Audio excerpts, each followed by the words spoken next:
For the third straight week, Johnny Venerable, we have not a Victory Monday, a losing Monday, and we are going to try to answer the big question surrounding Cardinals quarterback Kyler Murray.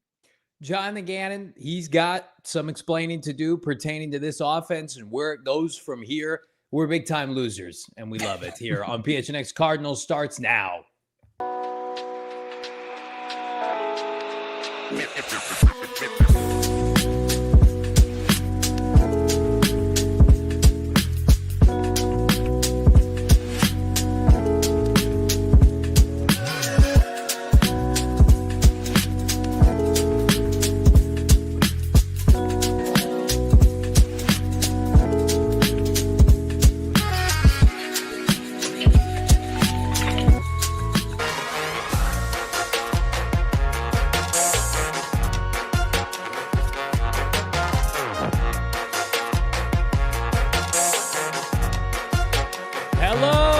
Welcome in live from Studio K, presented by our friends at Circle K. It's the PHNX Cardinals podcast, your premier Arizona Cardinal podcast. Like and subscribe. Leave us a 5-star wherever you get your programming. I'm Johnny Venerable. This is my co-host, Brack in Studio K. No Damon Dog this week. We broke him. He's out this week. We get big Shano, Seahawks homer behind the mic. Excited about that. Excited about our partnership with Bet365. Download the app today. Choose your offer. Find out why. Whatever the moment, it's never ordinary with Bet365. Uses the bonus code PHNX365 when you sign up. Johnny Venerable, Brack here on a big-time loser Monday. Cardinals, again, fall short. Bo, you were not in studio with us. We did get you on the back end of the post-game show. I do want to give you the floor here for those of you who didn't see our post-game show yesterday and just kind of the feeling from Jonathan Gannon and company following what really was almost a season-defining loss to Seattle that seemingly never felt close after that first Michael Wilson touchdown. Yeah, I think that the entire organization understand what they let slip through their hands, right? The opportunity to put themselves in a position to play very meaningful games going forward instead of trying to being behind the 8 ball now the rest of the way and trying to scratch and claw their way back into the discussion going into, week 17 and 18 against the Los Angeles Rams and San Francisco 49ers. I think there's a bit of the team trying to pick up their quarterback. The quarterback, as you'll hear, kind of taking on more responsibility, accountability for his role in the loss, the back-to-back interceptions, which were absolutely backbreaking. There's just no ways around it. And I think Kyler understands that. But the Arizona Cardinals now trying to pick up the pieces for a third straight week and a third straight missed opportunity at keeping themselves here in the fight. And now they've got, it's going to take a Herculean effort, maybe not necessarily the next 2 weeks, but the rest of the way, the final 4 weeks to kind of get themselves back into this one. Let me say a kind hello to our friends over in the Discord, of course, the chat too, but the Discord, they've been on it, man. I mean, throughout the game yesterday, post game, throughout today, the conversation never stops. Get yourself, of course, access to that by becoming a diehard. It's 24/7 Cardinals talk. How about CDH 410, Ben Cork, Lou T. I got Jess, Devin. You got everybody in there. Melky, Fancy Hands, Phil. Love that name. Psycho Blue, Han Shop First, Rickety Bridge, Gannonite. Some familiar names that you see in the chat, but the conversation's always ongoing there, and we love it there. Everybody smash that like button, subscribe to PHNX Sports.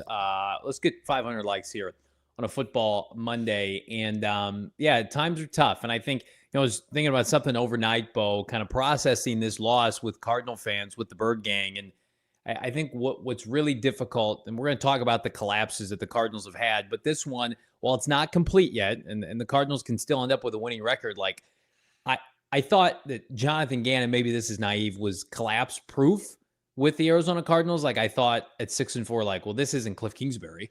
And, certainly they can play 500 football the rest of the way. And certainly they're going to split at worst with Seattle.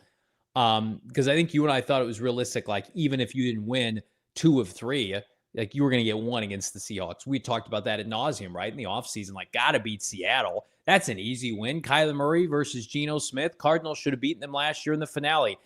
And now we just sit here and it's neither of those games were overly competitive, especially offensively for the Cardinals. The Viking game, I think where that hurts is the Cardinals controlled that game for 4 quarters and should have beaten the Vikings. Like, I'm going to sit here right now, and it's difficult because I call them frauds, and I do think Geno Smith is a little bit fraudulent. I think he's got a very low ceiling. Cardinals are not on the Seahawks level right now in terms of coaching, in terms of personnel, in terms of quarterback play. They were 0 for 3 yesterday. Like, I think it's very difficult to sit here and say, like, a defensive head coach entered the division and is already better than Jonathan Gannon. Like, I hate doing that, but that's how you're going to be measured. If you're JG, like Bo, you and I were talking off air, it's one thing to lose to Kyle Shanahan and Sean McVay, right? And he's beaten both those coaches this year. It's another thing to lose to a guy who just took over a program, and I get it. They were good last year, and they've had their Russell Wilson trade, and they have good players, but I don't know, man. Like, I've seen the Seahawk team. They've gotten hot. They've won 4 in a row, but you're 2 of their wins. And another one of those wins is the Jets, right? Like, that was right in front of you. And now you're kind of staring at the barrel of no division titles for a decade. Like, that's a reality right now that you're going to have to face. And here's a question for you that's going to be difficult to swallow, is that I think Jonathan Gannon is a good coach. I think he's going to get this team to the playoffs eventually. I think he's going to have a good record moving forward. Mm-hmm. But in this division, with the gauntlet of coaches and quarterbacks and schemes, did they just blow their best chance at a division title under Jonathan Gannon? That's what I'm asking this morning. It's a fair question. And I think that there is a feeling that they relinquished something that was very attainable. I mean, look, we talk about the peaks and the valleys of an NFL season, and they went from the highest peak going into their bye on top of the NFC West standings to, crashing into the lowest valley of the season 3 games later. And, having the ability, like a team like that's led by Jonathan Gannon would relish being able to control their own destiny, because I think the confidence is that, hey, we'll bet on ourselves. We'll ride with us. And, the games were right there to be had, and they didn't get it done. They haven't gotten it done. And now they sit here picking up the pieces, trying to get right, going into a very winnable game where they're going to be a touchdown favorite over the Patriots. And they're probably going to be favored over the feisty Carolina Panthers, 2 opponents that, I think the Arizona Cardinals have to take very seriously, but still should come out victorious in back-to-back games and put themselves, into the conversation. I mean, mathematically they won't be eliminated, but now it becomes very tough to get there. And yeah, I don't know if you can necessarily think about it like, hey, did we just blow the only opportunity in the next couple of years that we're going to have? We should have got them now, because it's going to be really, really tough to get them later. I mean, I think that's just reality of the NFL, right? You can look at, I'm sure at some point Seattle will pivot to a different quarterback, and there's going to be some growing pains there. But as far as their rebuild, I think they showed like the physicality is going to remain there, as with the players. They've hit on some premium positions. The trenches, they seem to be in a decent spot from a playmaking position. JSN is probably going to haunt the rest of the 3 teams in their division for the next couple seasons. But yeah, I mean, and I don't just mean the Seahawks. I mean, just in general, but you're playing Sean McVay and Kyle Shanahan every year. Right. I mean, you give Shanahan an opportunity to get right, and look what happened to the Bears. They get a get right opponent, and see what happens. And you get McVay and Matthew Stafford doing their best Michael Myers impression against the Bills and weathering 6 total touchdowns from Josh Allen. I mean, it's the scary times aren't going anywhere. Like, no, it's scary times like in the NFC West, as long as those 3 teams reside in it. Mike McDonald might be new, but the Seahawks have been consistently good for over a decade. Yeah, they're well run. They've got a great GM. The Snyder family, I mean, they crush it, and they've won 7 straight over the Cardinals. It's a horror show right now. The Cardinals can't win against Seattle, even though they blew out McVay and they beat Shanahan. They've always had a decent time against Shanahan. So I guess Seattle Seahawks are the new Daddy McVay for this team. And here's, I think what's also difficult, Bo, is you think about, like, we were pretty big advocates, like, being aggressive at the trade deadline, right? And they didn't get impact, and we'll talk about Baron Browning later, and just, the 0 sack production, but also just the fact that, like, We know they're going to be aggressive this offseason, right? But that also doesn't guarantee anything. It doesn't guarantee anything, right? And then you're going to be staring down the barrel of Kyler and JG and Ossenford. You may have teased this here in 2024. Craig and I certainly pushed for this, but it's like, it's going to be playoffs or bust next year. If they don't make the playoffs this year, the 2025 Arizona Cardinals will be playoffs or bust.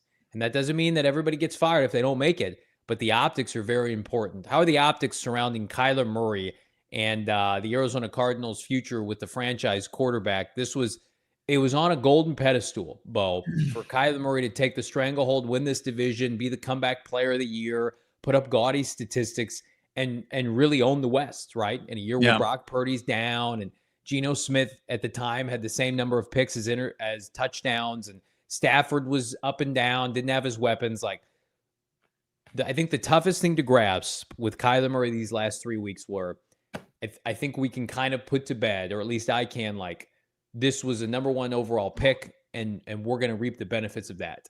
And now we are very much closer to, this is a good quarterback that can play great, but then this is a quarterback that also can be middling to bad, as we saw yesterday. And that's disappointing for a lot of Cardinal fans. The most consistent theme on yesterday's postgame show was not hate or vitriol, which was nice to see from Cardinal fans. Yeah. It was a defeatist mindset that the quarterback that they've defended for 6 years, and I've been there, you've been there, against ownership, coaches, GM malpractice, had an opportunity, and subsequently, as he mentioned yesterday in his postgame, Bo, let the fans down, let the team down. No, as far as the opportunity, it was ripe. It was ready to be taken advantage of coming out of the bye to change the narrative, to continue to change the narrative surrounding himself, right? I mean, going into the bye, people would joke and bandy around the Call of Duty stats and, how well he was actually doing this season, kind of debunking that. And then you fall right back into it with 3 of your worst performances of the 2024 season. And it's the last 3 games have been, it's the narrative surrounding Kyler Murray. It's taken a critical blow. It really has. Like, I don't think that you can deny that. And, like, I'm not saying that he's not capable. I mean, the skill set's always going to be there to get back on track.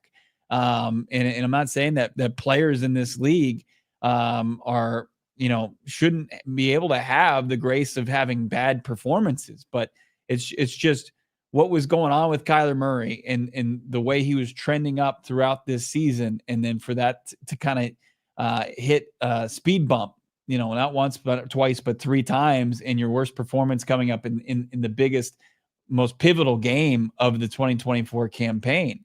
It's tough. I mean, it just poured gasoline all over the narrative that Kyler Murray can't win games in December and win big games. And it's really unfortunate. And now you're looking at the rest of the slate, 4 games, and it's like you're going to have to try to put those flames out with a water gun. There's just not going to be the ability to kind of really chip away big chunks at that narrative any longer. I think the only way you can get close to it is you have to win out. You have to put up gaudy numbers, and you have to make people forget about the lapses post-bye. But I think anything less than that, I mean, even if they win the next 2 games, they lose to the Rams, let's say they play a Niner team that's sitting players, that's done, right? And the Cardinals get to 9 wins. Like people are still going to have pitchforks out. And again, we have been staunchly committed as supporters of Kyler Murray. I remain in the camp that he's a good quarterback, that he's a franchise quarterback, but also, like, you got to ask yourself, if you're Jonathan Gannon and Monty Ossenford, are you able to hoist a Lombardi trophy with Drew Petzing as your offensive coordinator and Kyler Murray as your quarterback, Bo? That's the question they have to ask now. Yeah, is it unfair at this stage? It probably is, but what you can only kind of go off of is the data, right? I mean, from as far as this show goes, and obviously, like, we take flack for it in our support for Cardinals franchise quarterback, but we see a guy who's talented and a guy that has the skill set that's good enough to compete at this level. We take what the decision makers of this team and Monty Ossenfort and the head coach and Jonathan Gannon and their conviction in Kyler Murray. We take that as face value. And I think that, you're always going to turn on a Cardinals game and root for Kyler Murray. But at the same time, like, it's tough to look at the data, especially at this time of year, and you can't really there's nowhere to run from it right now. And until there's different performances, bigger performances, it is who he is. And it's going to come down to K1 to change that. We're going to look at the collapses, dissect it, and talk about Kyler Murray's future up next here on PHNX Cardinals. But first, I hope you were taking the bonus bets money line with the Cardinals yesterday. That way you didn't lose any real tangible dollars. Or if you were wise, you bet on the Seahawks and got some plus money. Congrats to all who did. But regardless, hope you're dabbling with our friends at Bet365. Never ordinary. They've got 90 million users worldwide. Bonus code PHNX365 is going to hook you up with a $5 bet. It's going to get you $150 in bonus bets right now. A lot of people may be thinking, I'm late to the gambling scene. Why bother? There's just a month left. This is perfect time to gamble. College bowl season, hello. ASU in the college football playoff, hello. NFL football down the stretch, playoff football. So much good stuff right now happening with our friends at Bet365. Download the app today. Again, bonus code PHNX365 when you sign up. Place a bet. $5 or more, get $150 in bonus bets. Find out why, whatever the moment, it's never ordinary with our friends at Bet365. Bo, you got to be 21 years and older and physically located here in Arizona. If you or someone you know has a gambling problem, wants help, call 1-800-NEXT-STEP. Text NEXT STEP to 53342 or visit problemgambling.az.gov for more info.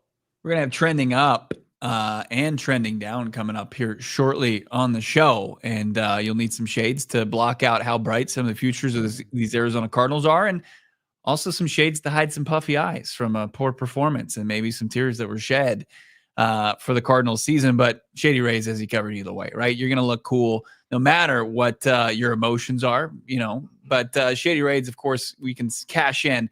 It's a really good gift that you can give, as far as a stocking stuffer.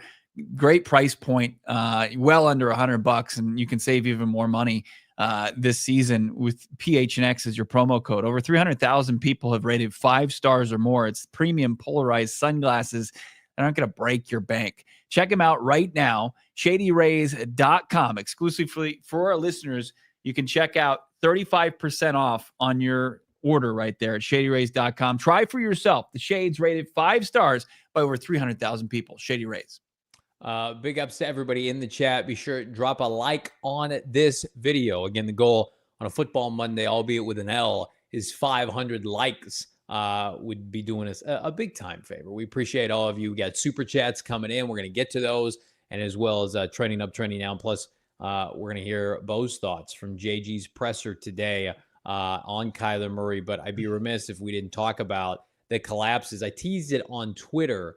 And while this is only including a couple recent years, they all include Kyler Murray. So let's go ahead, Shano. Let's take a look here. So these are the most notable Cardinal collapses of recent memory. Now, this is sans 2022 because the Cardinals weren't good at all that year. And Cliff Kingsbury and Steve Keim were subsequently fired, and Kyler Murray tore his ACL. And then 2023, it was a complete teardown. So the last 3 years that this team was very viable, incredibly viable. Some teams would kill to start this fast. They have subsequently burned down the stretch. 2020, the Cardinals had it all in front of them to make the postseason in Kyler Murray's second year. Started 6-3, flamed out at 8-8, lost to a bad Niner team at home in week, I think, 16 with backups. The Niners were living in Arizona because of the pandemic. Cardinals and Cliff and Kyler no-showed that game. Then what is the death nail on a lot of us here in Arizona. 2021, Cardinals started 10-2. They were actually at one point, I believe, 8-1 and finished 11-5. Blew the NFC West to the Rams. Ended up going on the road to the Rams, losing to the eventual Super Bowl champs. Blown out in that game. And then this year, we don't know how it's going to finish, but we know that the Cardinals have blown 3 straight games. And these collapses, Bo, the common denominator, Kyler Murray's been the quarterback all 3 of these seasons. Yeah, I mean, a lot of people thought that Gannon, and you said that he could be one of those coaches that was bulletproof when it came to these collapses. And it's proven that when you don't get consistent quarterback play, when you're turning the ball over 5 times in 3 games, and you've got an undisciplined offensive line that's getting penalized in the money area, and you don't have you just 100% accurate kicker. You start missing kicks as they've done in the last 3 games. Yeah. Your margin for error is not there, and it turns into losing football games. And I don't think anybody is the Chiefs keep getting away with whatever, but outside of that, I mean, no NFL team can avoid it. If you play as poorly as the Cardinals have, especially on the offensive side of the football, it's tough to win games. I don't care who your head coach is and what the culture that he's instilled. It's at some point you just have to play better football, and it just hasn't been there. And it's different head coach and different culture, and I think the better process in place, but unfortunately the same results are here in December of 2024 as the Cardinals are still looking for their first dub in the month. I mean, you couldn't ask for a better setup this year. 6-4 post-bye, favorable. We talked about it, soft part of the schedule, so to speak. And K2 asking, are we sure we can beat the Patriots? I would sure as hell hope so. I mean, it's a fair question. It's a fair question. Yeah. I mean, it happened to I'm really thinking about the Bears that came in here, and I know that there's not the stench of dysfunction that's nearly close to that organization here. Nobody's getting fired. They didn't have a OC already thrown out. But yeah, that's you can't. The Patriots are like the Cardinals last year. You can't just show up and say, "Win, please." Like the Patriots are going to play some defense, and if you put Drake May in favorable position, I mean, he'll be able to make you pay for it. So, really have to be focused this week against New England. And I think the next week is even scarier. You're going across the country and you're taking on a feisty Panthers team that won't leave anybody alone. They're going to take you to the brink, like they did with the Eagles, a team that mostly a run first team, and have struggles in the passing game. Sound familiar? Like Philly did. Arizona Cardinals like that, potentially more on steroids. It could be a bad combo. You have to avoid that game. It's probably the biggest trap game on the schedule. Nobody wants to establish the run harder than the Cardinals. Nobody. Let's play hypothetical here. Kyler Murray and the Cardinals lose one of those 2 games. Let's say they lose this weekend, then they go to Carolina and they win again. Yeah. But are we talking about significant changes for the coaching staff? Are we talking about, I mean, like here's the reality situation. They're not replacing Kyler Murray. Kyler Murray's on the roster next year. Kyler Murray's their quarterback in 2025. A lot of belief, and still there's a ton of belief in Kyler Murray. No doubt about it. We're 3 weeks removed from people gushing about him as a top 5 MVP candidate. But the statistics are what they are, and we're not going to come on here and be naive pom-pom wavers and say, like, look, you guys should just ignore all this. These are real numbers. These are real collapses. But I mean, like, what would you say it would take for Petzing to be fired, for Kyler Murray to be given outside competition, like a 2nd or 3rd round quarterback to be brought in? Like, what would need to happen in your opinion? Yeah, I mean, I just don't think the draft class doesn't project of having. It's gross. It's super gross. Yeah. I mean, even the top the board. There's no pivot point, right? I don't think there's the quarterback market. It's like Sam Darnold. No, and I'm not gonna. That's not a knock on Sam Darnold. It's just like there's still a ton of conviction in Kyler Murray that he's their guy, and they're looking for him to get back on track. But as far as the catastrophe that would have to happen for them to take a serious look at things, to force the hand of Monty Ossenfort here, to where he would maybe have to override maybe some of the belief that's in the, as far as the coaching quarters, it would have to be just continuing to bottom out offensively and just not get it done, not be able to outscore a brutal offense in New England, and not be able to outduel a Bryce Young, even though he's played a lot better. That I think it would probably take losses in both of those games. And then obviously probably losses at the back end. Yeah. I mean, that's completely bottoming out, like just blowing all the tires and the wheels falling off. But outside of that, I think there's belief in the play caller. There's belief in the quarterback. the infrastructure to right the ship. I'm with you. It would take I would think like a 1 in, I mean, how many games they play in the second half of the season? Like a 1-6 finish or whatever it would be. Yeah. I think that would probably get it done. I also think like if you're Monty Ossenford, and again, like we haven't talked about Drew Petzing a lot today because again, we're going to keep the focus on Kyler Murray because he did not play well. But that doesn't excuse like Drew Petzing right now is not having a good month. I think it's fair to say that. Can we say that? Like he's not been good this month. He's got 3 touchdowns post-bye. Please say that. Yeah, he hasn't been good. He hasn't been good. And I know, like, Bo, you and I are sometimes on different pages as it relates to Drew, but he just hadn't had a good month. I wonder, we're getting close to the end of the season here. Monty Ossenford just made his second draft class, took a receiver 4th overall, and the investment in Marvin Harrison Jr. is so significant. Do you really want to employ an offensive coordinator that is not going to showcase said player to help you win games? That's a real question. You're going to pay Trey McBride top tight end money. Mm-hmm. You got Michael Wilson, who's a big-time playmaker, who's growing in front of our eyes. And this offense right now, if it's 2nd and 20, guess what Drew Petzing's doing? I'm waving the white flag. The biggest possession of yesterday's game, sans Kyler Murray's egregious interceptions, and we won't excuse that. Before the half, the Cardinals kicked a field goal. They punted to the Seahawks. They got a 3-and-out. They got the ball back. It's 17-10. Yeah. And the Arizona Cardinals had a holding penalty, and it was 2nd and 19. And Drew Petzing said, I'm done. I'm going to do a draw play to Trey Benson for 1 yard, and I'm going to do a check down, which he's coached Kyler Murray to do clearly, to Amari DiMercato. And that was it. And they punted the ball back to Seattle. What did Seattle do? Seattle subsequently on that drive had not 1, not 2, 3 penalties that backed them up. And what did Geno Smith, he was coached to do? Jackson Smith and Jigba, please. Big gainer, first down. Yeah. DK Metcalf, big gainer, first down. There's a philosophical difference. Which was on 3rd down, wasn't it? Right, correct. And then Charbonnet broke off the 50-yard run when the Cardinals were deflated and feeling sorry for themselves.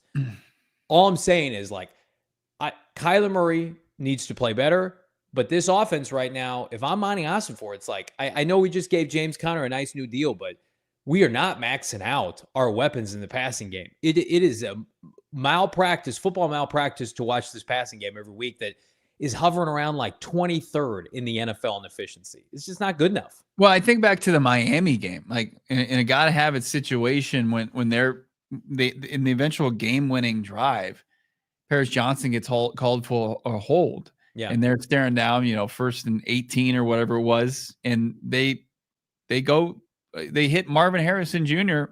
on like a 18-yard dig. Like just to play the game. They're capable of doing that. They have the playmakers just like Seattle did. In Seattle, like a credit to them for being as aggressive as they were in knowing like, hey, we can put this game away, where the Arizona Cardinals should have had that sense of urgency.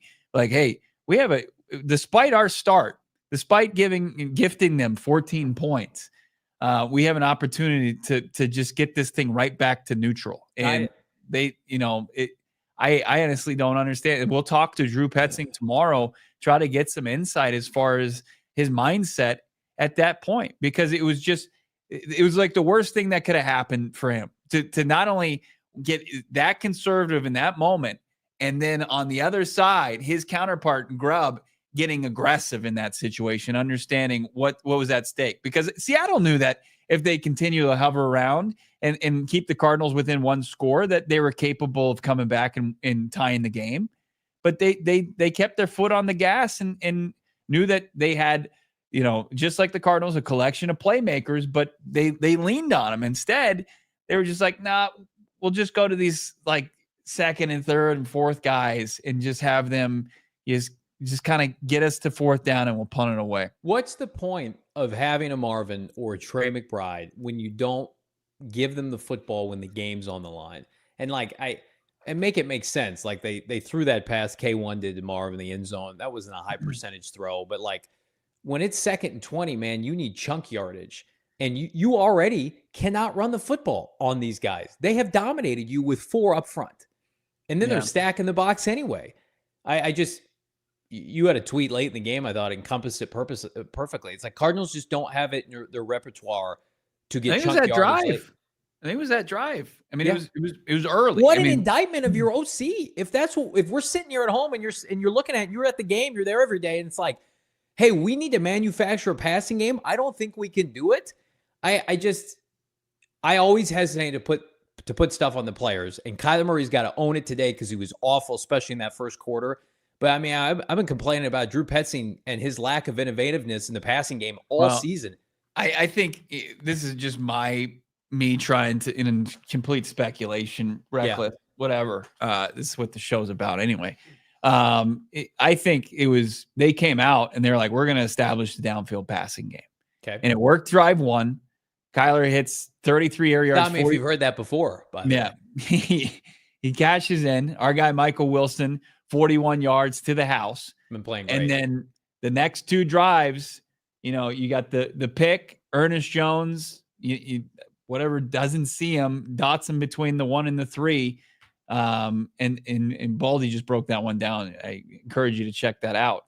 And then the play where he's trying to get Zay Jones and he can't get it over Kobe Bryant, and he secures another pick of Kyler Murray. Even if Kyler hits Zay Jones, that thing's absolved by a penalty, negated by a penalty, which would have sucked, but still would have been nice to just not have another pick to set up the Seahawks on offense for another score. But I think that at that point, they got burned twice, and they're like, all right, we're going to shut it down, and we're going to go back to the old conservative game plan. Imagine that. Hey, we're down 14 points. Got to establish the run. It's like, I think Drew Petzing's a smart guy. He is not coached like a smart coach the last month. And like, you want to put those picks on Kyler, I'll put those on Kyler, but Petzing's his offensive coordinator. Supposed to be getting the most out of your players. What about the first drive in the second half? 4 consecutive runs? And then the defense got exactly what you needed. They got a 3 and out. They punted it right. They got a stop on 3rd and short. And they came out and they gave the most piss poor drive, the lack of enthusiasm. And that to me is the biggest indictment. Marvin Harrison Jr. may be disappointing to some. He's not going anywhere for many, many years. Drew Petzing could be gone at the drop of a dime. And the more that time goes by, and your offensive coordinator is not, put Kyler off to the side for a second, and is not getting the best out of number 18, I'm sorry. Like, DeMercado's a nice player. If he's too much of a temptation for Drew, get DeMercado off the team. I texted that or tweeted that tongue in cheek yesterday. It's almost like you have to take away his vices, his pacifier. Yeah. Hey, Drew, we feel like we've got something special. Let's just start spamming this kid some targets. I'm just at the point, like, two things can be true. Take away his sweetest fish. Take away his peanut and M&Ms. Your offense isn't good enough, Drew. And it's like I was talking to somebody about this earlier. Drew Petzing came from Cleveland. What did they have in Cleveland? Maybe the best offensive line in football at the time. Nick Chubb, Kareem Hunt. They knew what they were. They didn't have a great quarterback. They wanted to run the football. And then defensively, they were elite and they had Myles Garrett. Hey, guess what, Drew? That's not the tools that you have in your toolbox in Arizona. We got a nice offensive line. It's not the best. They have invested in elite skill players. They took Michael Wilson in the 3rd round. Trey McBride's one of the best tight ends in the NFL. And you took a guy 4th overall that you are either grossly misdeveloping, underperforming, underutilizing, all the above, not motivating the right way. We know he can do it. But I mean, that is the reason why the Arizona Cardinals are not the NFC West champions in 2024. Yeah. This passing game has been let down, and it's on Kyler Murray, Drew Petzing, and Jonathan Gannon for enabling this offense. That's why they're losers in 2024. If they look up and they're not playing football, it's the passing game, which was supposed to be the strength of the team, blew it for everybody. Yeah, it's 3rd and 9, and I'm jonesing for a running back draw. Just need it. Don't even joke about it. Let me do it. Let me call it in. I need it. It's gross. It's like legitimately like we make fun of it now, and then it keeps happening. Like I'm sitting there in the studio with Britton and Damon, and I'm like, here comes the DeMercado draw, and it's like, oh my God, he did it again. They ran the ball 4 consecutive plays on their opening offensive series. And unfortunately, Paris Johnson, it should have worked, right? Paris Johnson gets called for the hold on 4th and 1 that James Conner, I think, would have converted, and they ended up having to punt it. But still, it's like, Store the football. Guys, it's 2024, not 1978. Come on now. What are we doing here? You got people yearning for Cliff Kingsbury. Like, that's how sick we are right now. We're big time sickos. We're gonna do trending up, trending down. I've seen some crazy crazy things in the chat. I've seen some Trevor Lawrence's. Yesterday we had Justin Fields not once but twice. Oh my God. Danny God. Dimes. It's like, come on. Kyler Murray's gonna finish. Put a ball in this conversation. He's projected right now to have about 21 passing touchdowns, which would be like tying a career high for Danny Jones, and like 4 or 5 rushing touchdowns. He's gonna have over 4,000 yards total. Like, I mean, and they could have a winning record. Awesome, but it's not going to remove the sting. They blew the NFC West, and they got to hear about it. Well, and that's the thing. Like, there's levels to this. There absolutely is levels to this as far as quarterback play in the NFL. 100%. As I mentioned, there's no pivot point. There's a ton of conviction in Kyler Murray within the organization, and that's great. I'm glad that they've got belief with him. The data tells you that it's unfortunate that Kyler Murray is going to be lumped in with some not so great company. Derek Carr, Bryce Kirk Young Cousins, now, Dak Prescott, but then he's friends. He's above the level of the Trevor Lawrences, the Danny Dimes, he's got to play himself back into another tier to make Cardinals fans believe again. But hey, let me tell everybody in the chat right now, because there's a lot of people that are off Kyler Murray. They want him gone. If you want him gone, you're going to have to root for this team to not play good football. And I think, like, Kyler Murray's here's the good news for the critics out there. Kyler Murray's either going to have to win in 2025 or he won't be here. That'll be it. So it could be Kyler Murray's last year. The contract's movable. People who are sick of his demeanor on the sideline and having an undersized quarterback, it clearly bugs a big portion of this fan base. It's never bothered us. Mm-hmm. But, like, if you're anti-Kyler Murray, guess what? They don't make the playoffs next year. He's gone. He won't be back. Right. Well.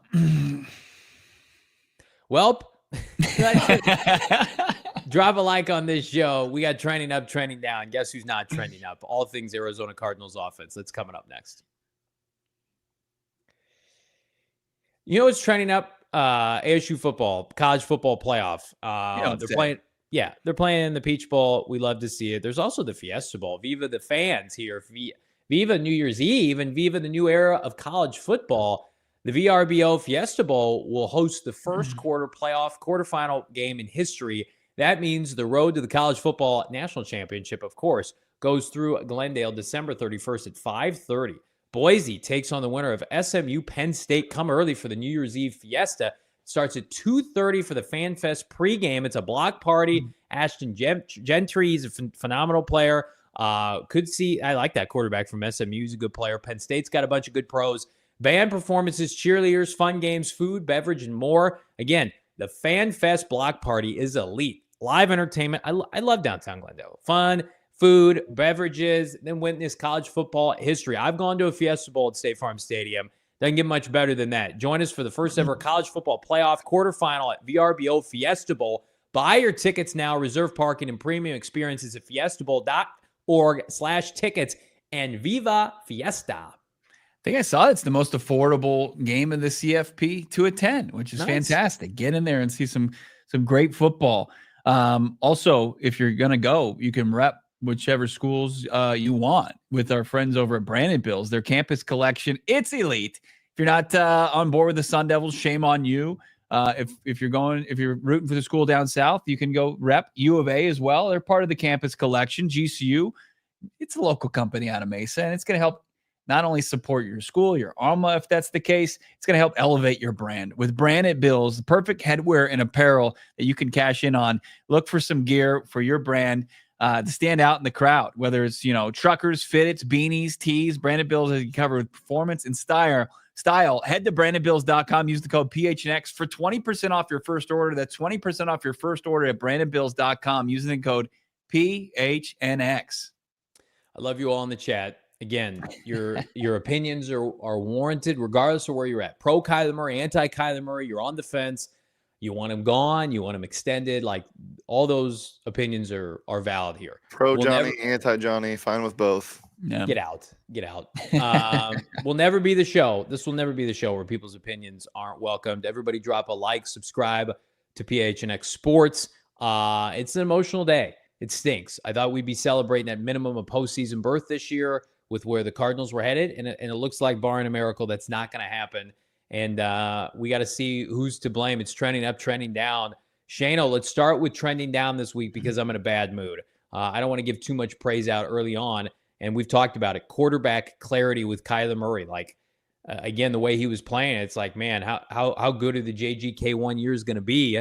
And now you got most people in the Valley like asking, like, how do we get out of this contract? Who can we get? But people throwing Sam Darnold at me makes me want to throw up. Is there a quarterback in the middle rounds of the draft? And again, like I can entertain that to some degree because Kyler Murray's play just hasn't been good enough, Bo. Yeah, I mean, if you had to pick which direction to go, I mean, you can't get away from his play's been trending down the last 3 weeks. Needs to get back on track. I mean, I hope next week he's on, the trending up side of it. But right now, I mean, the 2 picks, brutal. Say what you want, battled back, and that's what his head coach said about him today.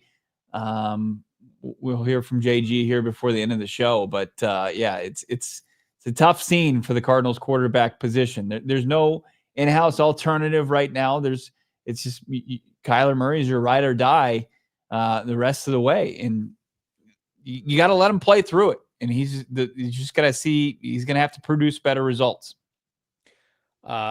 Sacks also trending down. The Cardinals, who one of the more aggressive teams pre-bye and then the first couple games post-bye, had a good amount of sacks. Shutout yesterday against the Seattle Seahawks. The Seahawks have been surrendering an average of 5 sacks per game up until yesterday over the past month. The Cardinals blew that. Baron Browning, who was acquired at the trade deadline, stop me if you heard this before. His PFF pass rush grade was good. He still has no sacks on the year. I tweeted this out and people got upset, triggered, if you will. 5 games with the Broncos this year, 0 sacks. 4 games with the Cardinals, Bo, 0 sacks for Baron Browning. You get what you pay for, man. Like, the guy didn't have a resume getting after the QB and bringing him down. Like, did anybody care about Geno Smith pressures today? Did that do us a damn bit of good yesterday when Geno Smith was in the pocket making plays? I'm sorry. Get that BS out of here. You got to bring the quarterback down. I don't want to hear about stupid-ass pressures anymore. Get that out of here. Yesterday's a perfect example why that argument is just a complete fallacy. Get that out of here. People really coming back at you because you haven't gotten any production. He's been good. He's been fine. He's a rotational guy. What did we say when they acquired him? He's a Lucetta. He's a Dumakaji, right? Like, he's fine. He'll have an occasional TFL, but he was atrocious yesterday trying to bring down ball carriers. He had one of the worst tackling grades, and you could see it with your eyes. But get people who can get after the quarterback. I like Zaven Collins. Right now, at best, he's an edge rusher 3. This offseason, they need not 1, but 2 starting edge rushers this offseason. 2 quarterback hits, not just sacks. I mean, Geno Smith had a clean uniform. He's making a sandwich. He's taking out the garbage. He's doing whatever he wanted. And it's like, hey, guys, the season's on the line. You're playing at home. You're playing in your stadium on your field. Like, I don't know. And you feel for JG and Rollins because it's like they can only scheme up so much. And when you see a team twice in 3 weeks, you've seen all of, Bo, the tricks and the manipulation. Like, the Seattle Seahawks, and this is our next point here on trending now, they game plan better than the Cardinals. They were ready for the Cardinals fastball. And we don't have a Micah. We don't have a Myles Garrett or a Max Crosby or Hassan. We don't have anybody that can get after the quarterback one-on-one that can win like that. Darius is... Go ahead. It's tough when it's glaring in the biggest game of the season. Like, they had some success getting the Geno last time at Seattle, and give credit for the Seahawks for, making the correct adjustments. Yeah. But, the Cardinals came into that game, I think 19 sacks over the last 4 games. The Seahawks were giving up, I think, 20 sacks the last 4 games as well. Yeah. And the Seahawks made the correct adjustment enough to really just keep a clean uniform for Geno Smith. Michael Evans said Geno Smith making a Geno Smith sandwich, which is a ham sandwich in the pocket. For all the people who are like, Stop hating You're on Geno such a Smith. nasty guy. No, we're not. Literally every national show I saw today, Shane, was like, can you imagine how good the Seahawks are going to be when they upgrade a quarterback? That's literally what everybody says. I And don't care. It's not. That's not what I'm saying was nasty. The smirk and the I'm trying to just play nice ball over You here. are. You I are. haven't You're said being a one good being a thing. good boy. You know what I could do? I could bring up some of these comments that are praising Geno, but I'm not gonna. Yeah. I'm not Hey, gonna. listen, Bo, you told me this off air. Give the Seahawks credit. Like their team right now is Geno proof. Like Geno can screw around for 4 quarters You and guys still win. stink. Cardinals are not Kyler proof when he wets the bed like he did yesterday. It was bad. Let's get to trending up. Yeah, trending down the coaching staff. It's been bad. Jonathan Gannon's got to take the blame. Drew Petzing, we've barbecued on this show. I mean, Drew Petzing right now, like I think there are 2 schools of people. Like the people who are either anti-Kyler Murray or anti-Drew Petzing. Because there are still staunch Kyler Murray supporters out there that feel like he's being ruined by Drew Petzing. It's when you've got inconsistent play calling and poor play. It's a brutal mix. They've both been bad, and they both have to own it. You know who's not been bad? Michael Wilson. He's actually been good. He deserves more targets. He opened up the game yesterday. What? Good, as the kids say. What does that mean? He very good. He eclipsed. Glad you saved us some time there with. Well, that's why this segment's called trending up and down because he's being trendy. He is the most. I don't know a trendier guy. He's the most trendy. Yeah. Can you let me do my show, please? Can you let me do it? Oh, sorry. As I say, this you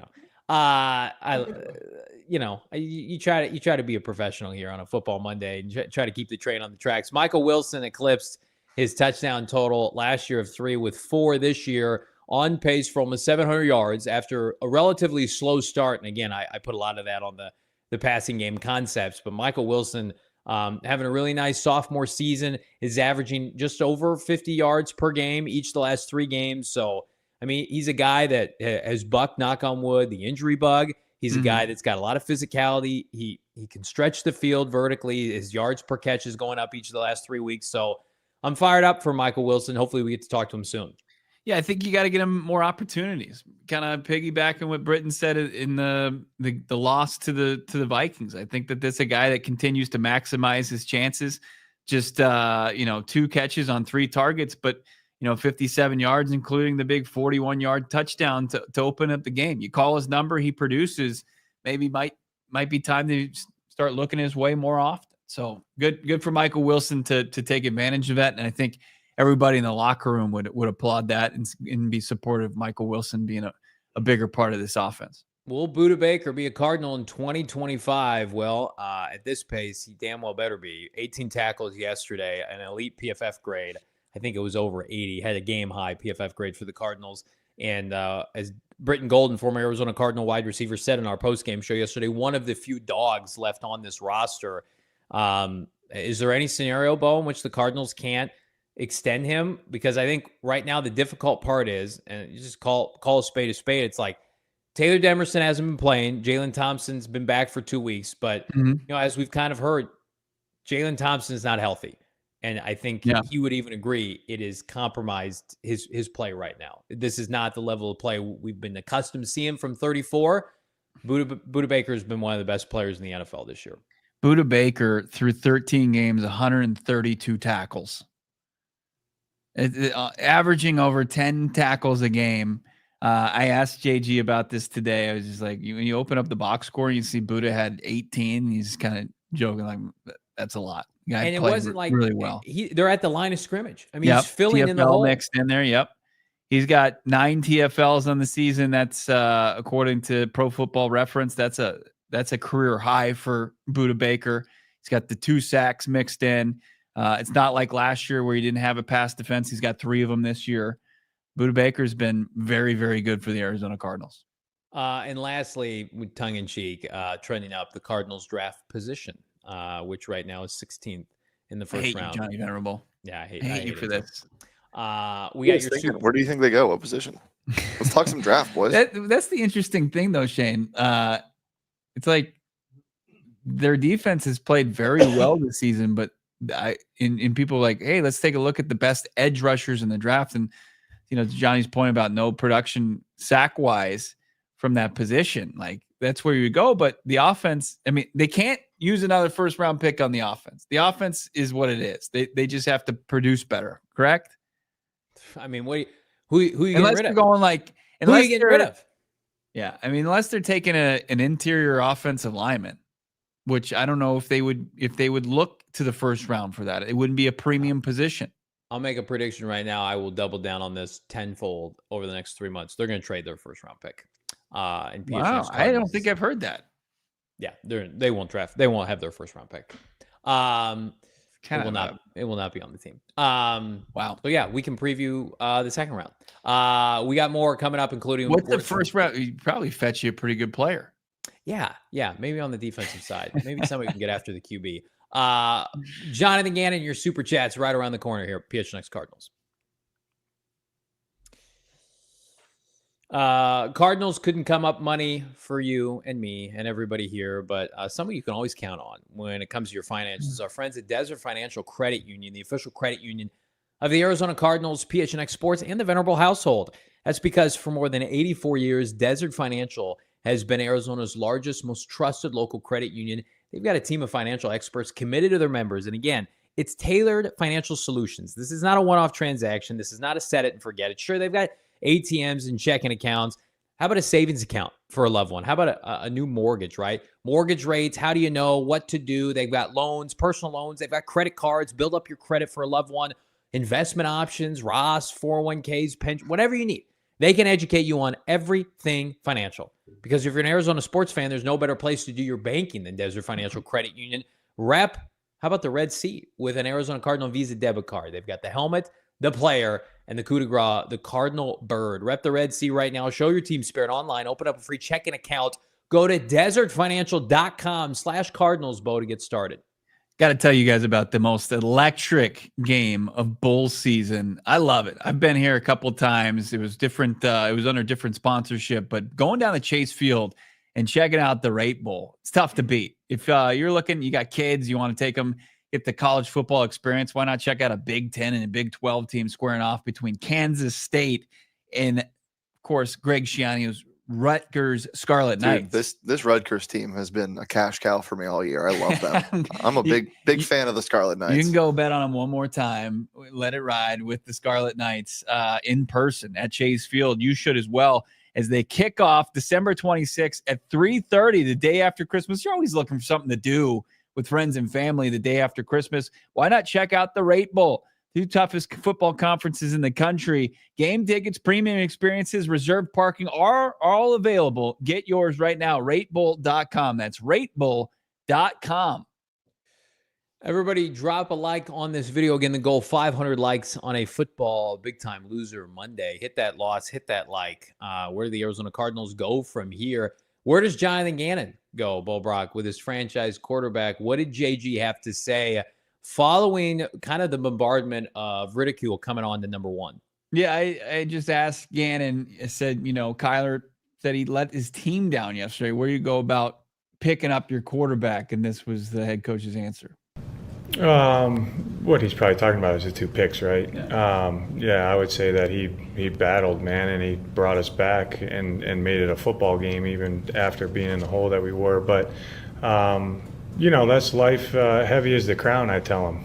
You know what I mean? He gets a lot of blame and he gets a lot of praise too. That's life in the National Football League as a franchise quarterback, But I was proud of him, how he battled, but he'll put all his energy and focus into playing better, playing his brand of ball, which I know and he knows that's what wins. So I look forward to him having a good week and he'll bounce back.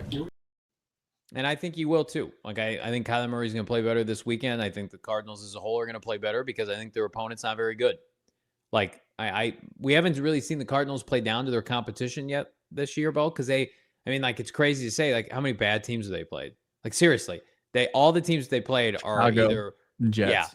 The Chicago Bears and the New York Jets. But the Bears, I think, had a winning record coming in town, and everybody loved the Jets. Like the Cardinals, to me right now, I think, are in a very tough spot because we had minimal expectations. We wanted to see growth.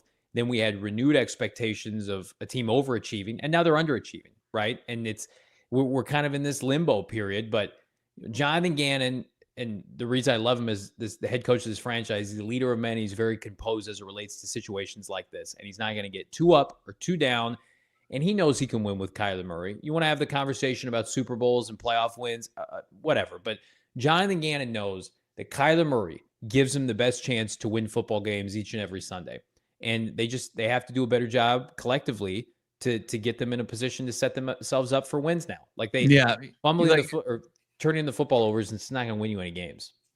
I feel like down the street, the Kyler haters are having their parade, because this was their Super Bowl yesterday, the way that he performed. And but yeah, there's the belief in the locker room in starting with the head coach, the general manager, that Kyler can right this ship. The skill set is there.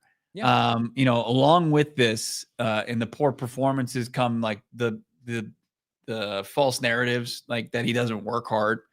The competitive nature is there. Like the competitive, the work that he puts in, it's there. He just hasn't played well. And he's got to play better in order to buck some of this, the poor play. I mean, it's that simple. I know that's not well articulated by myself. It matches up with Kyler's play, but it just comes down to that. And the next 2 weeks, next 3-4 weeks are pivotal.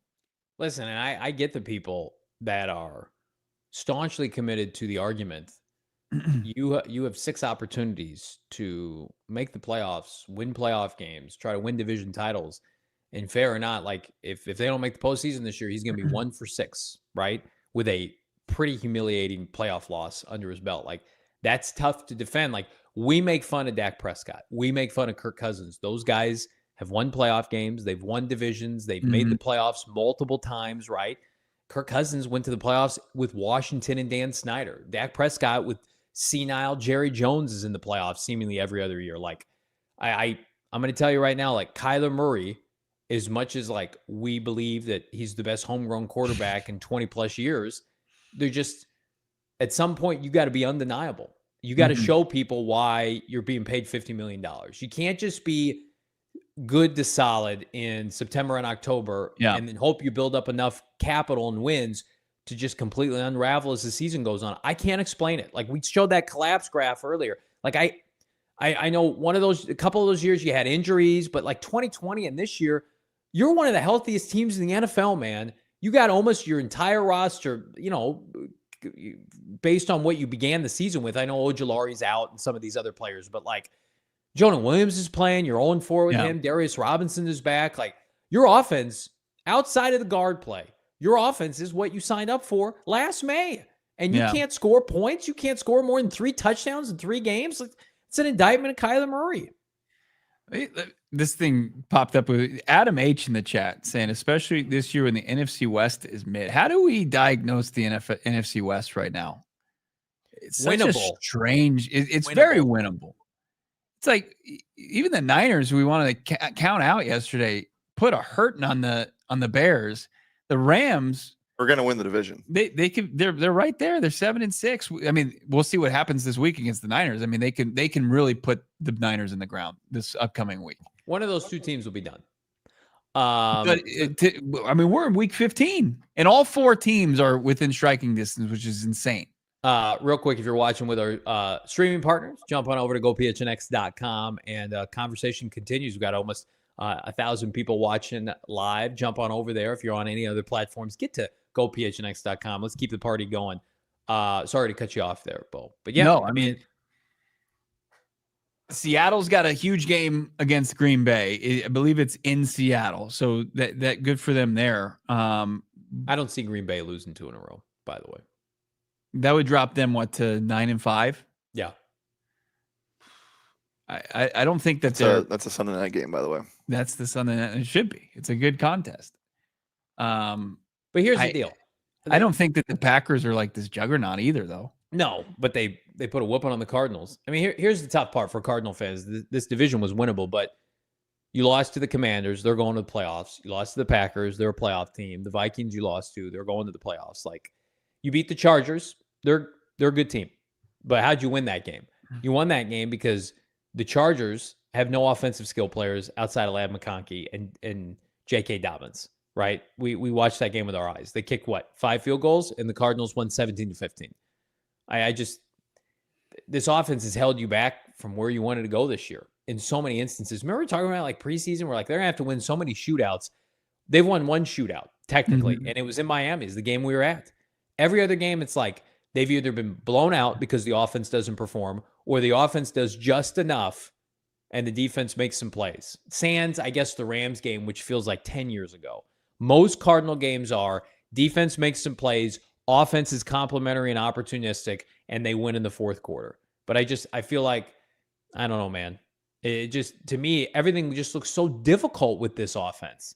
And that's what the bullet of this season has been you overachieve defensively, and everybody would have thought if that happens, remember we were talking about if they were 18 to 23rd defensively, the Cardinals had a great shot to make the playoffs. They're like top 12 in points per game allowed, and they're blowing a golden opportunity. That's how when you look at the division overall, though, when you look at the Cardinals, the Seahawks, the Niners, and the Rams, like which one of those teams has had a terrible loss this year? None. They're all great. Like they beat the teams that they need to beat. The Rams will come and beat a team like the Bills out of nowhere. I don't know if there is a division, maybe the NFC North, the North, that can say that. But then you've got a true bottom feeder there in Chicago. You really do. Like they're bad. They're a bad football team. It's unfortunate. But the NFC, like I think they're also a victim of cannibalizing each other. Let me ask you this. What would you say to the people that are sitting here today and they're going to say, Bo, what's going to change if we run it back next year with Kyler Murray and Drew Petzing? Like what can they win games 13-10? Can they fortify their defense that much? It's crazy we have to say that. Like your analysis for the people that want changes, they're not going to get changes, and we're sitting here and it's like, hey, here's OTAs in the offseason, and it's the same guy throwing the football to the same people. Yeah, and people don't like. This is not the time that people want to hear the answer, right? Because there's not a whole lot that you can get them to buy into, because it looks off rhythm. It's a rhythm and timing offense. You got to get on the same page between Kyler Murray and Marvin Harrison Jr. You've got a playmaker that you can get your quarterback on the same page with, coupled with Trey McBride in this run game. It would fix a lot of the offensive struggles, but also I think, like realistically, I think you could improve the offensive line even more. You like the consistency from that group, but I think if you continue to invest in that and shore things up, give somebody that Paris Johnson Jr. can play with, for the next half decade together, shore up the right guard spot. I think that's going to help you out offensively, but at the same time, it's tough to really forecast that without seeing this offense consistently get into and have good weeks together. It's a big month. It may not be a big month for playoff purposes outside if they get some breaks, but man, oh man, it's a big month for Kyler and Drew Petzing to really set themselves up for a tolerable offseason. Let's get some of these super chats. We got 19 super chats and counting. Big thanks to everybody. Drop a like. Subscribe to PHNX Sports on YouTube. Again, the goal, 500 likes here on a football Monday. Let's get things started. How about sick of my job, $10. After weeks of painstaking research, I found the solution for more wins. Eat more casitas, Bidwell. This podcast is the only thing keeping my sanity at this point. Love the casitas. Thank you so much. That's a banger to start off. It is good. Doubling and tripling down on casitas at State Farm Stadium. I think that might be the solution. Good job. Sick of my job. You got to come up with those ideas at work, and you might like your job. They might promote you. Zach, $9.99. Nothing will change. Petzing will be OC. Kyler will be the quarterback. Gannon will be the head coach. I feel for Marv to have success. He needs a pocket quarterback like Herbert. I hope the connection improves next season. I mean, Kyler Murray had a monster year with DeAndre Hopkins, and he had like 1,400 yards in 2020. Like, this narrative that Kyler Murray's like arm is falling off and he can't throw deep. Maybe they know something we don't. Like, I haven't heard that though. All I hear about Kyler Murray had the best training camp of any quarterback Jonathan Gannon has seen. And, and he's been around some good QBs. So I just feel like for whatever reason, Drew Petzing either doesn't trust Kyler Murray or is staunchly committed to, hey, we're going to minimize mistakes to do this. I wonder if I'm being honest, Bo. I wonder if there was a conservative effort. They felt like knowing that the defense could struggle this year, that, hey, we're going to limit our turnovers and we're going to play field position. We're going to run the football. Like in hindsight, with how good the defense is, it's like maybe that was not the play. Maybe have some belief in the defense a little bit. Yeah. Yeah. I mean, and then sometimes you get burned for it. That's the NFL. You gotta find a way to run, play, call consistent offense. That's just, it comes down to it. If you don't, you go into these lulls like they're experiencing right now. Illa Dre 199 best podcast hands down. Thank you so much, my man. Appreciate that. It's good to hear from you. Thank you for your super chat. Our guy Richard, Die Hard. Should we have signed Leonard Williams? Johnny, I'll let you take this one. Yes, we should have. The Monty Ossenford has done a solid job thus far. He botched free agency on the defensive line last year. He went, respectfully bargain basement shopping, and it bit him in the ass this year. The Cardinals was there a better player on the free agent market than Leonard Williams is playing right now? I don't know if there was. Would they get him for 3 for $66? That's a pretty damn good deal. That's looking like a great deal. Yeah, nice job, Monty. Josh, $10. How can you fix this offense? It has high picks everywhere, and we're supposed to be a top 10 offense. Gannon needs to do some soul searching to find what is causing this offense to be subpar. I disagree with Bo. I do think something's got to give here with Drew and K1 a little bit. Like, you either Drew Petzing needs to evolve. The easiest answer is the offense needs to evolve. And if we're talking explosives, I think other than that, the offense is it's fine. Here's I don't mean hey, the offense is fine. I mean, it's fine, right? Here's what I don't want to hear. Here's what makes me physically ill for the people, and I get why the people are saying it. I'm not putting shame on them. We got to get a speed receiver in the offseason. It's like, please stop. You took Marvin 4th overall. I don't want to be talking about taking another wideout. Right. Like you want to develop the kid out of Colorado, that Xavier Weaver, that has got some speed. Develop him in the offseason. Work with him. But the people talking about we need a speed wide receiver. No, you need a competent 2024 passing game that features, in my opinion, the best young tight end in the NFL, a generational prospect, and a damn good number 2 in Michael Wilson. It's like leading the blind to water here, the horse to water, or whatever it is. Help yourself, man. Drew Petzing, help yourself. DeMercado should not be a featured player in this offense, and that has nothing to do with Amari DeMercado. Yeah. But goddamn, we treat him like he's Saquon Barkley sometimes. Yeah. So that's what I would do. I would evolve offensively. Do not sink more resources in skill positions, though. They don't deserve it. They took a blocking tight end in the 3rd round. That was a joke. We're going to talk about Cam Scatterbu all offseason. I don't want that for Drew Petzing. He needs to focus on what he has. Speaking of, snubbed. Did he not get it? Did not get invited to New York. Who were the 4? Cam Ward got it over him. So Cam Ward, God. Dylan Gabriel, Hunter, and Genty. Cam Ward's playing in what bowl game? Exactly. Wow. The Dirt McGirt Bowl. The speedy receiver thing is crazy. They're gonna focus, I think, on the trenches going forward. And if you can find somebody in the 3rd, 4th, 5th round to maybe help out this wide receiver core, I think the investments as far as the wide receiver core, they've made the significant ones already. That would be tough. I believe the saying you were looking for is you can't teach a horse to fish. I think that's what you were looking for.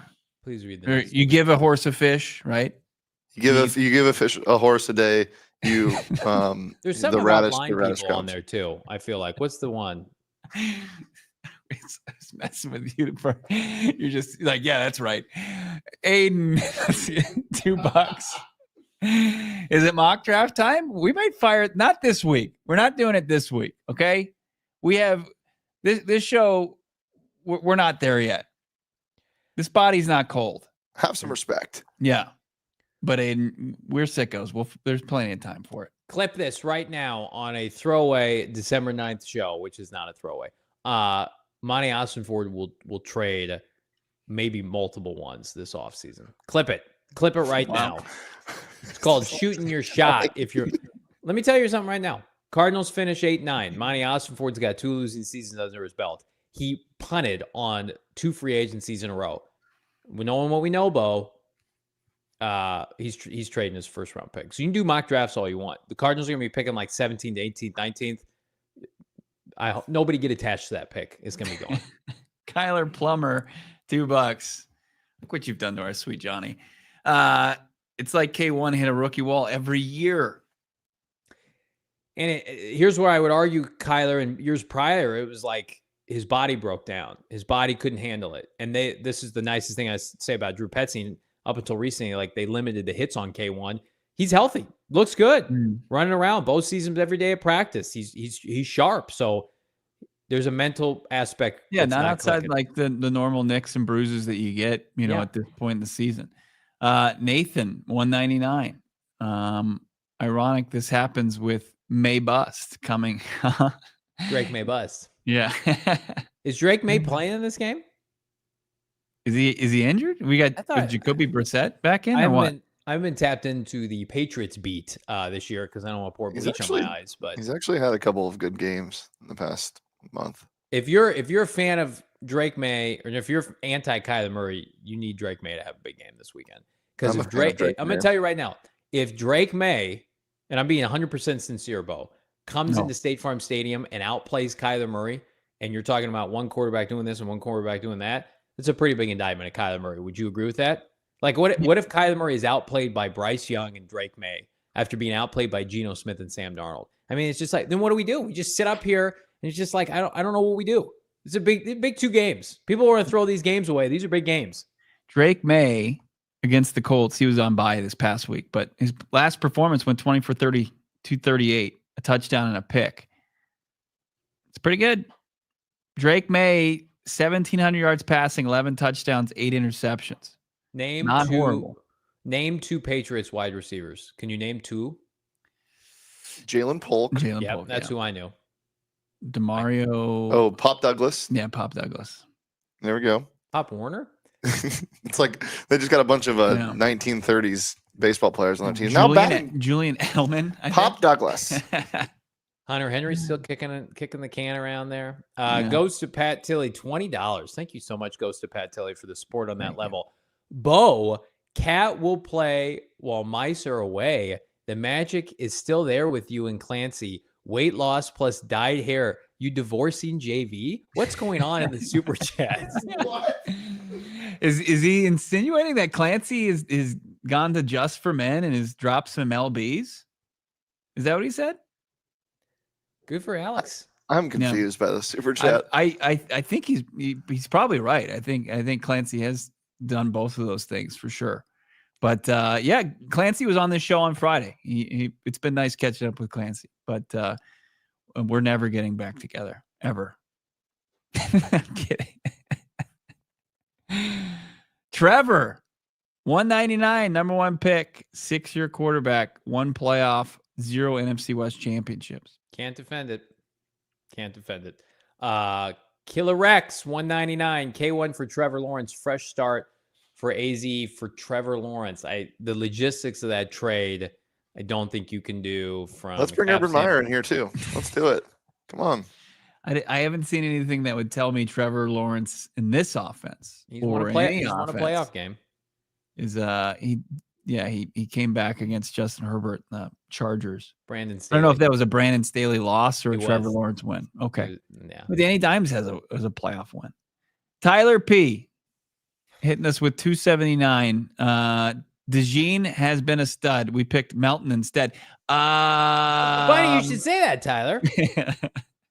What do we got? Melton had a very good game against the Seahawks. Do we have that? Cue it up, Shano. The 33rd team, they're taking some time away from their head coaching search for the New York Jets, put together some stats. Cardinals rookie cornerback Max Melton has been stellar in his last 5 games. His coverage stats since week 9, 41% completion rate allowed, just 4.5 yards per target, under a yard per coverage snap, a 54.8 passer rating, no touchdowns, and 3 PBUs. Pretty good.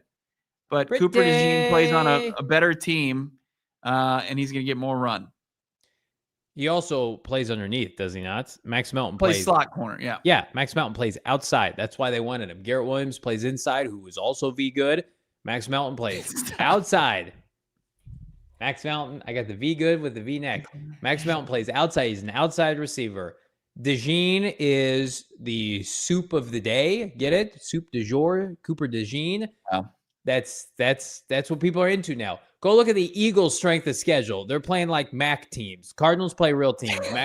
Max Melton has been excellent.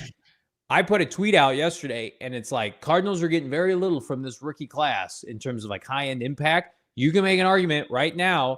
The best player right now out of this rookie class in terms of trending up, Max Melton. Max Melton looks awesome. Darius Robinson's been hurt. We've talked about Marv. Isaiah Adams, nothing. Tip Ryman, whatever. Trey Benson looks good. He needs more opportunities. And then nobody on day 3. Taylor Demerson probably needs a full-time role. Max Melton's the only one where every week there. He's going up against flipping DK Metcalf yesterday. He looks good. Let's keep it going. How about our guy David with 1999? Let's give him some love. Thank you. Thank you so much for that. I think BG said it yesterday. Make a change at OC and see if Kyler works better with a change an offense. I'm not saying necessarily to fire anybody, but at the very least, JG has to talk to Drew about revamping the offense.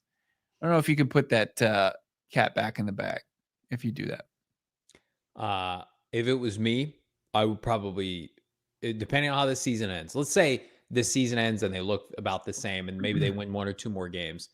I think if you're Jonathan Gannon and you know that you've tied your career, fair or not, right now with K1, I'd be like, hey man, Drew, I don't think this is a good fit for you with our personnel. I'm going to relieve you of your duties. I'm going to go out and get somebody that is going to help us play fast-paced football, maybe somebody from, a different coaching tree. I was going to say the Shanahan tree, but it's like Petzing's technically from the Shanahan tree. Kind of a Kubiak guy. Yeah. I think it's more a Kubiak system more than the Shanahan. Zach, 999. Kyler is consistently inconsistent since coming back from injury. He turned to check down king and game manager, dominating weak teams and failing against better teams. He's coached to check down. That's a thing that they've coached him to do because it's the style of play that they want to play. And you can make an argument when he wasn't checking down yesterday on some of those throws, they were intercepted. So they would put the tape on and say like, hey, if you keep it in front, just keep it in front of you. I'm worried that yesterday's result with K1 and these interceptions is going to lead to more conservative play offensively, Bo. Yeah, but you match the conservative, what we've seen in the last 3 games, that's the worst cocktail you can mix up together is the conservative play and the turnovers, right? And you can't survive that way. It's something's got to give. Hector, $5. Thank you, Hector. How many times has the defense bailed out the offense with less players? Yes, K1 didn't play good as late, but is that due to the offensive coordinator? 60% on Petzing, 40% K1. That's fair. I put my percentages are probably right around there. This defense, everybody on offense needs to write a big holiday Christmas card to the defense saying thanks for keeping us viable all year. Z Warlock 505, $5. Thank you so much. Think we're keeping Drew Petzing next season. Who could the Cards replace him with if not in the offseason? I think Drew Petzing is going to be back pending these last 4 games. I think, again, if you're Jonathan Gannon and you're talking about, I got to win next year, I know the defense is going to be tight. I know with Nick Rollis is coming back and we're going to get a bunch of good players. Again, it's like sending your kid off to boarding school and you've got a immense belief in your young kid and you send them to the wrong school and they come back and they've regressed. So you're going to do that again? You're going to pay the tuition for that? Or are you going to say, you know what? I've invested too much. I got to pivot, right? I got to go to this school. I got to go to this place. So like you said, the offense is the offense. This is basically the finished product with personnel. I don't want to hear about, Bo, we need another year in the system. Kyler Murray's been in the system for 2 years now. Yeah. Marvin Harrison Jr. was so pro-ready, he didn't participate at the combine. He didn't do a pro day. He was locked in. They gave him the playbook early. They were ready to go. And it's like, oh, don't have a passing game. Well, then something's wrong with your curriculum, Drew Petzing.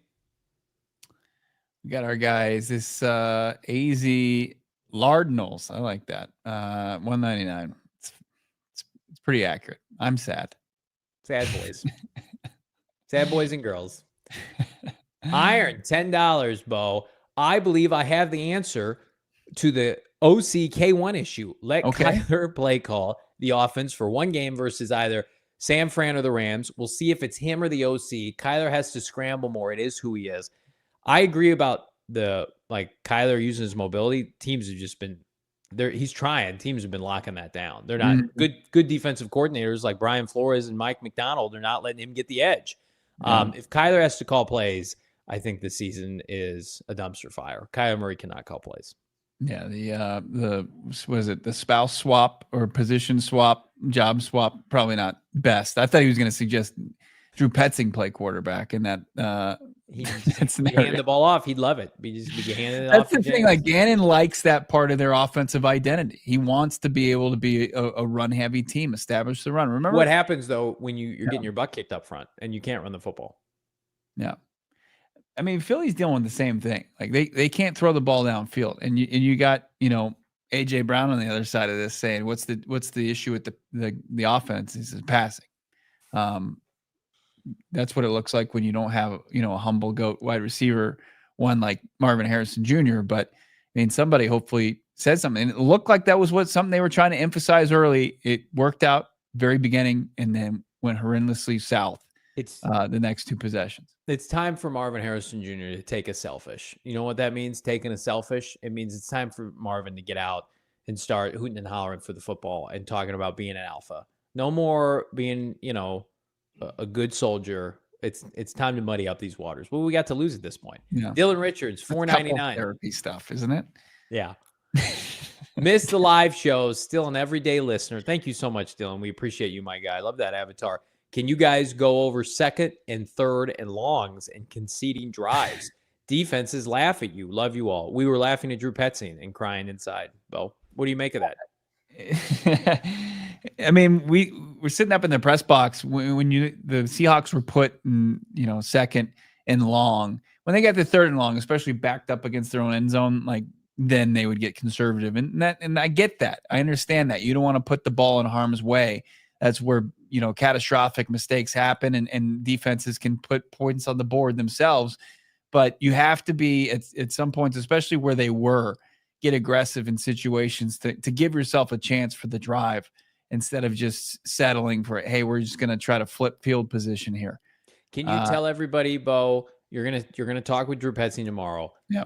Can we think of a question for you to ask him so everybody can kind of take their frustrations and we can put it together and package it in a Bo Brock press conference question? Would you be able to do that? I don't think that there's you don't have to try to trick the man into answering a question. Just what's the thought process in that situation? I can bring up the play call, and what they're trying to accomplish. And Drew will give his answer. Now, people will say, I didn't press him hard enough or whatever, but what are we trying to do here? We're just trying to get insight and understanding of what the heck's going on.